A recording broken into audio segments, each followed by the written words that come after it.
O palácio de Herodes cintila ao longe, mas a cena agora se move para Jerusalém, onde a religião e a tradição moldam cada detalhe da vida.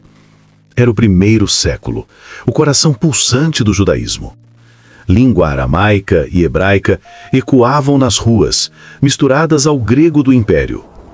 O povo carregava no olhar a esperança de um Messias, mas também o peso das tradições que os líderes religiosos impunham. No coração da Judéia do primeiro século, religião, tradição e poder se misturavam como um fio invisível que controlava o povo. O templo em Jerusalém era o centro da fé, mas também da tensão. Os fariseus e escribas, guardiões da lei oral, acreditavam que a pureza estava em cada detalhe, até mesmo no modo de lavar as mãos antes de comer. Para eles, esse gesto não era apenas higiene, mas um sinal de fidelidade a séculos de tradição transmitida em hebraico e aramaico, a língua do povo. É nesse cenário que alguns líderes se aproximam de Jesus.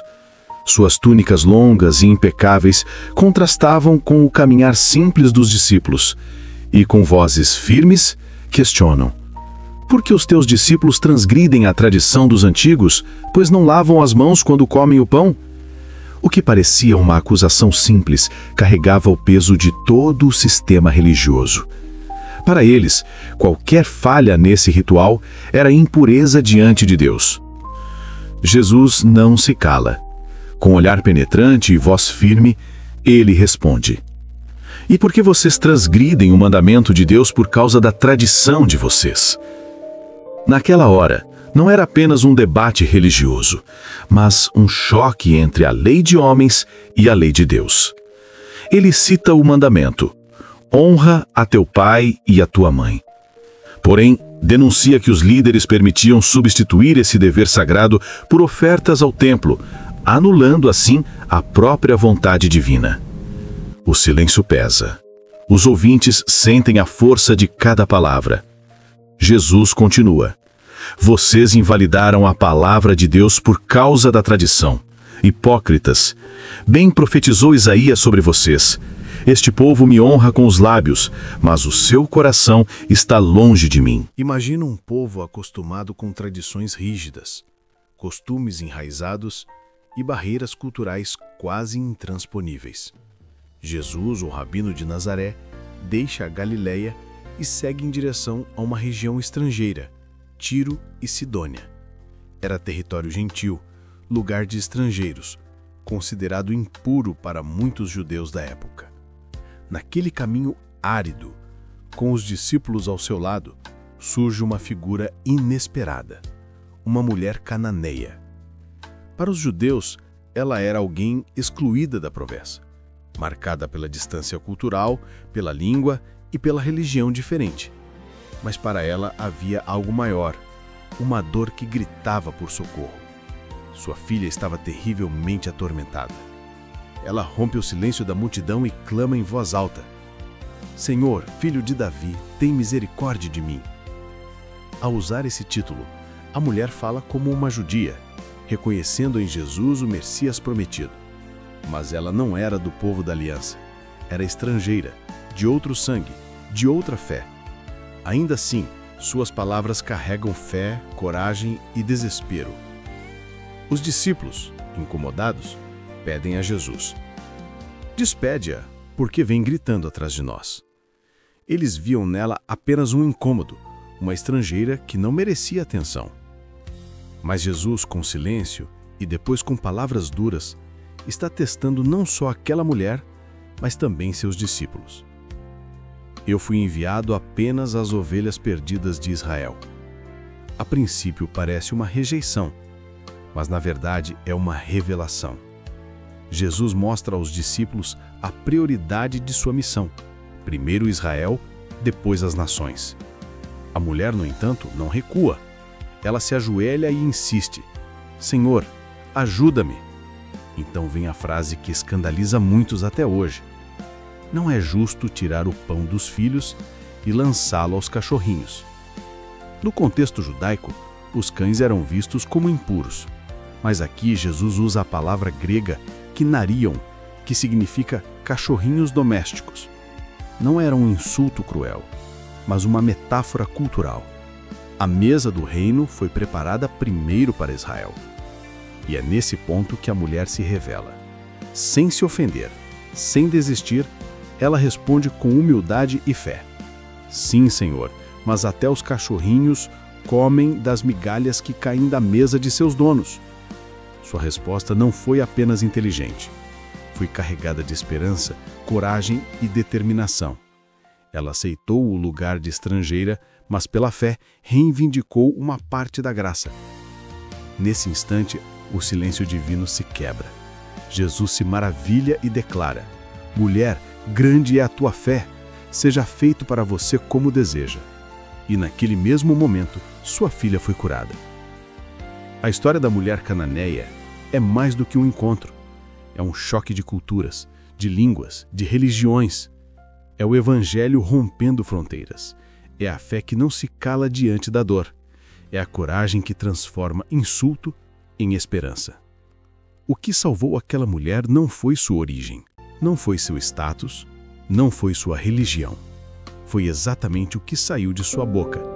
Palavras de fé, humildade e perseverança.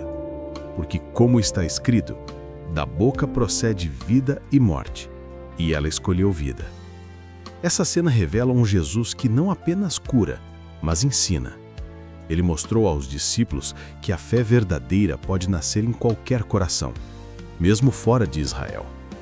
E mostrou a nós que Deus não se impressiona com tradições, mas se move diante de uma fé corajosa e determinada. Agora eu pergunto a você: quais palavras têm saído da sua boca? Palavras que te condenam ou palavras que liberam vida? Você está disposto a transformar sua fala em instrumento de fé e vitória? Essa é a lição da mulher cananeia. Que a sua vida também seja marcada não pelo que os outros dizem sobre você, mas pelo que você declara com fé diante de Deus. Nem tudo que entra na boca contamina o homem. Essas palavras de Jesus, em Mateus 15:11, soam simples, mas naquele dia foram como um terremoto espiritual. Os fariseus estavam chocados, porque para eles, comer sem lavar as mãos, impureza, pecado, quebra da tradição sagrada. Mas Jesus disse: não são as coisas que entram pela boca que contaminam um homem. E então? Mas as coisas que saem da boca vêm do coração, e essas sim o contaminam. Pare um segundo. Isso não era só sobre comida. Era sobre o centro da identidade humana, o coração. Para os judeus do primeiro século, o coração, Lev, não era lugar de emoções. Era o trono da decisão moral, o lugar onde se escolhe entre Deus e o mal. E Jesus estava dizendo algo revolucionário. Você pode lavar as mãos 1000 vezes, mas se o seu coração está cheio de ódio, cobiça, mentira, você já está impuro. Ele lista o que sai do coração: maus pensamentos, homicídios, adultérios, imoralidades, roubos, falsos testemunhos, calúnias. Não são atos isolados, são frutos de uma árvore podre. E a raiz está dentro, no silêncio do pensamento, na intenção oculta, na palavra sussurrada com maldade. Um detalhe que muitos hoje não percebem: Jesus não rejeitou a lei de Moisés. Ele expôs a tradição dos anciãos, regras humanas que tinham mais peso que a vontade de Deus. Lavagem das mãos antes de comer não estava na Torá, era a tradição oral. E Jesus ousou dizer: essas tradições vazias anulam o mandamento de Deus. Então, ele conclui com força: essas coisas tornam o homem impuro, mas comer sem lavar as mãos não o torna impuro. Fim da religião superficial. Começo da transformação interior. Hoje, quantos de nós cuidamos da aparência, mas deixamos o coração cheio de espinhos. Quantos oram com fervor, mas guardam amargura? Quantos frequentam o templo, mas falam para destruir? Jesus não veio para reformar rituais, veio para curar o coração. Porque o verdadeiro templo não é de pedras, é de carne, é você. Mateus 15, 18. As coisas que saem da boca vêm do coração. Essas coisas é que tornam o homem impuro. Quem tem ouvidos para ouvir, ouça.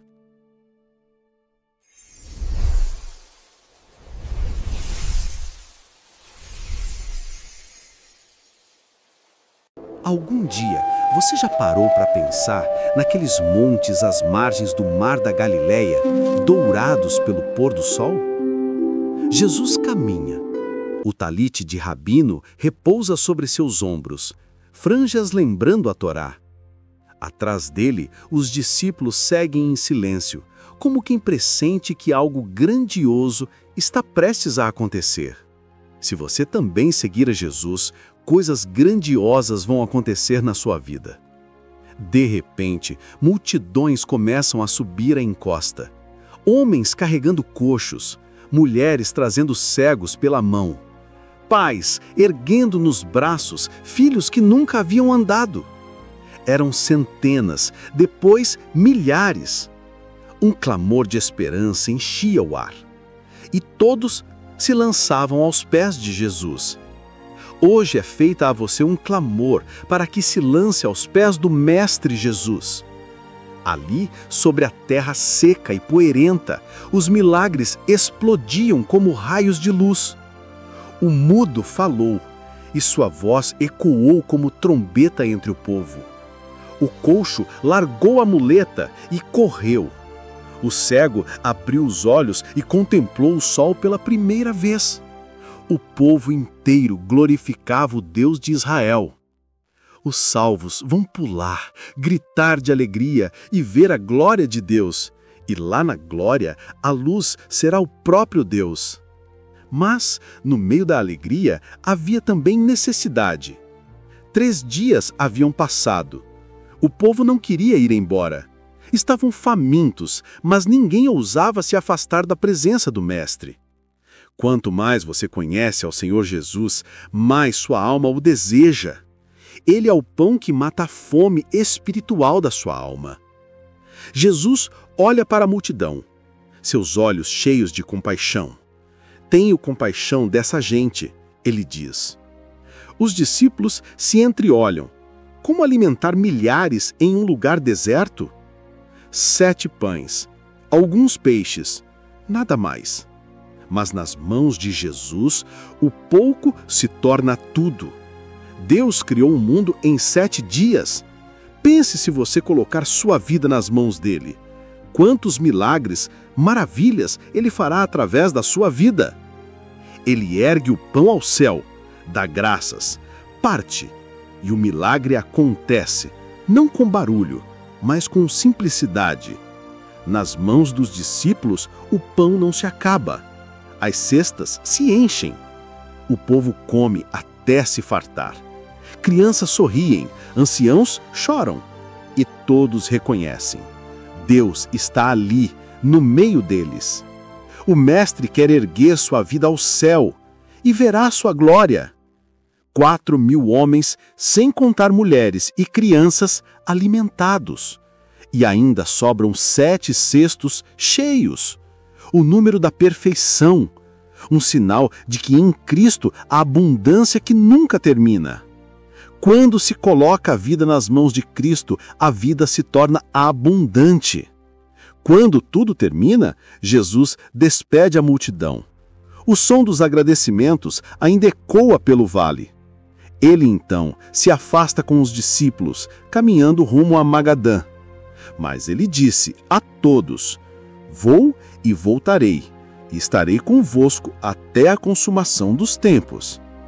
Mas o que ficou naquele monte não foi apenas pão, foi a certeza de que aquele que veio do céu é o verdadeiro pão da vida. Amados irmãos, Ouçam com atenção. Jesus Cristo é o pão da vida. Ele disse: quem de mim se alimenta nunca terá fome. Quem crê em mim jamais terá sede. Hoje, ele não fala apenas às multidões de 2000 anos atrás, mas a você neste momento. O Senhor te convida a se alimentar dele, a provar do pão que desceu do céu e a receber vida eterna. Não rejeite este chamado. Abra o coração, receba Jesus como o pão vivo e caminhe na esperança que só Ele pode dar. E eu te convido a inscrever no canal Luz da Palavra Bíblica. Deixe o seu comentário. Jesus é o pão vivo que desceu do céu.